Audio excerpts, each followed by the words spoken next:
Среда 12 март, кратки вести во 12 часот.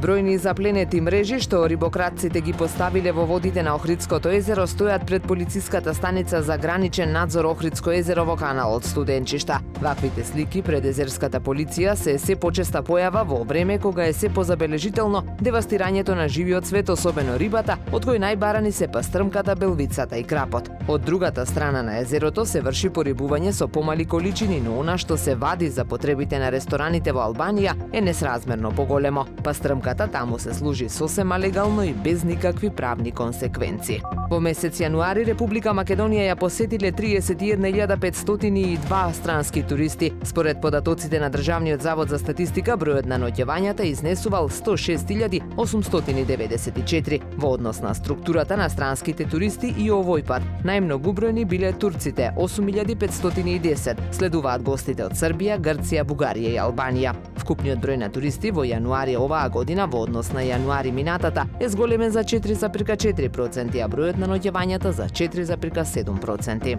Охриѓани на социјалните мрежи се простуваат од Дејан Костојчиновски, познат нуркач и влюбеник во адреналинот и неговиот Охрид кој ненадејно почина во текот на вчерашниот ден. Ке се сеќаваат на него како на позитивен и дружелюбив човек, секогаш подготвен да помогне. Прерано не напушти другар, останаа многу нуркања, многу проекти, порача од клубот за подводни дејности Охрид. Друга негова љубов беше и возењето џипови по околните планини заедно со колегите од Off-Road клубот од Охрид, кои исто така со неверување се простија од него.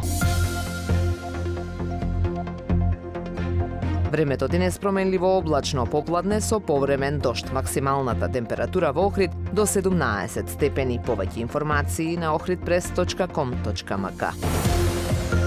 Уредник и водител на вестите Даниела Спасик. Технички реализатор Реджеп Селман.